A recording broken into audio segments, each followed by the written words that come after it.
Energetic woman, they got the game. Customer success is their claim to fame. On the podcast, they light the spark, elevating your skills, creating a mark. Let's dive deeper into the playbook. The secrets they share, no need to look. From onboarding to retention, they've got it all. Success is the goal, gonna stand tall. All right, let's dive into scaling customer success. We're taking a closer look at episode 42 of the Customer Success Playbook, Season 2. Okay. Roman and Kevin had Vitor Meira, a senior customer success manager at Zendesk, on the show. Right. And they were talking about how to keep customers happy when you've got hundreds of them. That's a tough one. Yeah, like a real head scratcher for CSMs. It can be. So what stood out to you about Zendesk's approach? Well, I thought it was really interesting how they blend personalized support with, scalable solutions. Yeah. Vitor mentioned their CSMs each handle something like 200 clients. Wow. That's a ton of relationships to manage. That's a lot. So they've figured out a way to make it work by offering that one-on-one interaction for those really specific needs. But then they also use group sessions for things like product updates or best practices that apply to lots of customers. Oh, that makes sense. Yeah. So they hit in both sides. Exactly. You get that individual attention, but also make things more efficient with the group learning. Right. It's a smart strategy, Yeah. but it's not just about dividing the workload. Right. Zendesk has another trick up their sleeve, and that is data. Data. Yeah. They've got a whole team Yeah. analyzing everything from how customers use features to the type of plan they've got. And that's where the customer health score comes into play. I was going to ask you about that.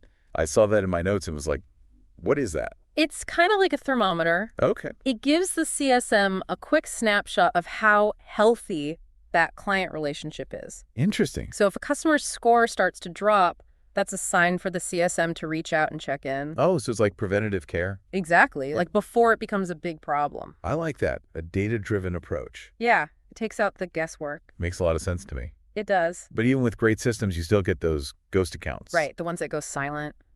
Vitor was talking about how Zendesk reaches out to them with targeted campaigns, I see. Yeah. showcasing what a CSM can really do for them. Yeah. It's about showing your value. It's proactive. It is. It makes you think how many chances we're missing by not being more proactive ourselves. I know. I was thinking the same thing. Like reaching out, building those connections. Exactly. It's so important. And it highlights a key point that Vitor kept coming back to. Yeah. Customer success. It's not a one-person show. No, it's a team effort. You need collaboration across all departments. For sure. Think about it. Sales has insights into relationships. Marketing can share success stories. Tech teams have that deep product knowledge. Yeah, when those teams work together, that's when customer success really thrives. That's a good point. And speaking of collaboration, Yeah.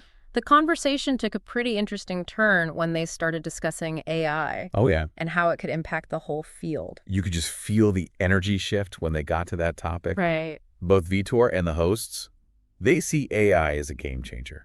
A total game changer. And they had some pretty mind-blowing possibilities. Oh, definitely. Imagine AI sorting through mountains of data to give CSMs insights before a meeting. Or acting as customer-specific agents, offering support 24/7. That would be incredible. Right. It's like having a whole army of virtual assistants working around the clock to keep customers happy. It makes you wonder, what does that mean for CSMs in the future? Right. If AI is taking care of routine tasks, CSMs can really focus on what matters. Yeah. Building those relationships, getting a deeper understanding of customers' needs, being a trusted advisor. So it's like AI handles the what, and the CSM focuses on the why. That's it, exactly. But before we get lost in the AI future, Okay. let's talk about Zendesk's approach to upselling and expansion. Right. Because Vitor explained their strategy, and it's different from the traditional model. Yeah, instead of just pushing for the next sale, they're focused on those value-driven relationships and figuring out how to help customers grow. And the CSM acts like a bridge between the customer and the sales team. Exactly. Make sure that any upsells or expansions make sense for what the customer actually needs. So it's a win-win. A win-win, yeah. The customer gets the most out of the product, and Zendesk grows sustainably. And it circles back to that idea of collaboration, right? It all ties together. Everyone benefits. It does. Okay, so Let's address the elephant in the room. Managing 200 clients? Oh boy, yeah. That just sounds overwhelming. It does, but Vitor was really honest about both the good and the bad of working with so many clients. Yeah? He talked about all the learning you get from being exposed to so much. Like a crash course in different industries? Exactly. Different business models, different ways people use the product. You learn a lot. You do, but he also admitted that you can't go as deep with each client when you have that many. Right, it's a trade-off. Breadth of experience versus depth of engagement. That's it. It makes you wonder, how do you keep things personal with so many relationships? Well, that's where Vitor's advice comes in. Okay. He was all about building quick rapport, Uh-huh. being super organized, and being really focused with your time. Time management, crucial. And he emphasized that collaborative mindset again, Ah, there it is. which goes back to what we were saying about teamwork. Right. By relying on other departments' expertise, CSMs can provide great support, even when they don't have tons of time for individual interactions. So it's working smarter, not harder. Exactly. You don't have to be superhuman to manage a huge portfolio. You just need the right strategies and the right team. Right. And speaking of superheroes, let's get back to AI, Let's do it. because that's where things got really interesting. It felt like we were stepping into the future. Totally. Vitor actually shared his own experience using tools like ChatGPT. Right, I remember that. And it was amazing to hear how much it's already boosting his productivity. Yeah, and he thinks the real power of AI is its ability to analyze all that customer data Mountains of it. and give CSMs insights that would be impossible to get manually. It would take forever. He even talked about AI creating pre-meeting briefings for CSMs, Wow. so they'd have a clear understanding of each account's needs, challenges, and goals before walking in. Can you imagine? It would be like having a superpower, Totally. It would revolutionize how CSMs interact with clients. especially in these scaled environments. Exactly. When it's just impossible to know everything about every account, It's like having a secret weapon for personalization. even with hundreds of clients. So, what did Roman and Kevin have to say about AI's potential? They brought a unique perspective, right? Yeah, Roman especially focused on how AI could change onboarding and technical support. Yeah, I remember that. He thinks AI tools will be able to handle a lot of those routine tasks. Making things smoother and faster for everyone. Exactly. Less friction for customers. Right, get them up and running quickly and effortlessly. And Roman reminded us that we're still in the early days of AI. Yeah, just getting started. The technology's changing so rapidly. It's moving fast. We're only scratching the surface of what's possible. So much potential.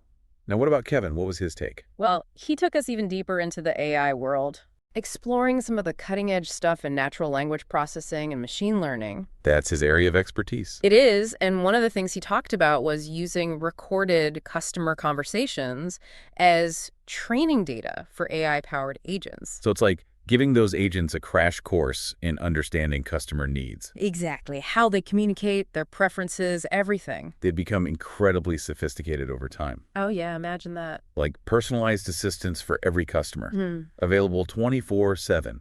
That's the dream. Kevin even mentioned a company called Cast App that's doing some cool work in that area. Yeah, they're developing AI agents that can actually understand and respond to complex customer requests. Impressive. Very impressive. And he made a really important point about AI. What's that? It's not a set it and forget it thing. Right. These systems have to keep learning, It's like sending your AI to school. constantly expanding its knowledge, you know? Staying up to date. Yeah, I like that analogy. Now, before we wrap up this first part, there was a really interesting side conversation about using AI for training. Oh, yeah, I almost forgot about that. This was a real aha moment for me. I know, me too. So Roman was talking about how he uses AI-powered training software, Right? and it completely changed their approach to employee development. It's amazing how quickly he can create those high-quality training materials. It is, and he doesn't even have a dedicated training team. That's incredible. It's a perfect example of how AI is giving everyone access to these sophisticated tools. It's like having a virtual training expert on call. Exactly. And it made me realize that AI isn't just for customer success. No, It can transform learning and development everywhere. that's an exciting thought. It is, but let's bring it back to our main topic. Okay. We've covered a lot of ground, from Zendesk's strategies to the incredible possibilities of AI. And we even got some personal insights from Vitor. Yeah, it made the whole conversation really engaging. It did, but we're just getting started. We left off talking about how AI is already making waves in the customer success world. And Roman's using AI to basically become a one-man training department. It's amazing. It really shows you the power of AI. Right? But let's flip this for a sec and talk about the possible downsides. One that pops up a lot is that worry about making the customer experience feel less human. Yeah, that whole fear of AI making things feel cold and robotic, I think that's a valid concern. Totally. But at the end of the day, AI is just a tool, right? It's up to us how we use it. I see what you mean. It's not about getting rid of human connection. It's about making it better. I like that, yeah.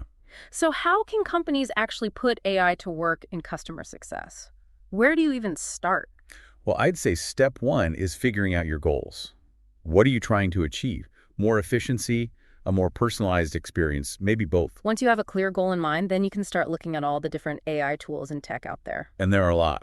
Chatbots, virtual assistants, stuff to analyze how customers are feeling, platforms to predict what they'll do next. It can be overwhelming. It's like trying to pick a candy in a massive candy store. Exciting, but a little scary. Exactly. That's why it's super important to do your research and choose solutions that fit your needs and your budget. And you don't need to do everything all at once, right? Right. Start small, focus on 1 or 2 areas where AI can make a big difference, and grow from there. Test the waters before jumping in. Exactly. But even with all the cool AI tools in the world, they're only as good as the information you give them. That's where data strategy comes in. Data is what makes AI work. So you need to collect the right customer data, make sure it's accurate and complete, and then, this is the big one, understand what it's telling you. So it's not just about having data. It's about making sense of it. Exactly.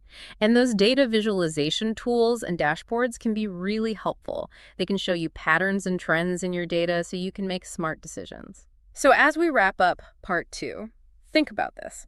How can you use data to really get your customers? How can you create personalized experiences that respect their privacy? And how can you keep human connection at the heart of it all? Great questions to think about. This deep dive has given you a glimpse into the future of customer success, a future where data, AI, and human connection work together to create incredible experiences for your customers. Now it's your turn to take these insights and shape that future. Go out there and create customer experiences that are not just successful, but exceptional. Let's dive deeper into the playbook. The secrets they share, no need to look. From onboarding to retention, they've got it all. Success is the goal, gonna stand tall.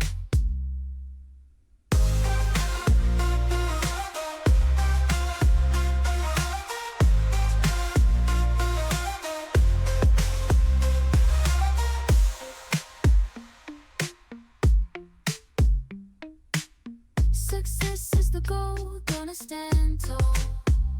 And instead of ballin', they got the game. Customer success is their claim to fame. On the podcast, they light the spark. Elevating your skills, creating a mark. Let's dive deeper into the playbook.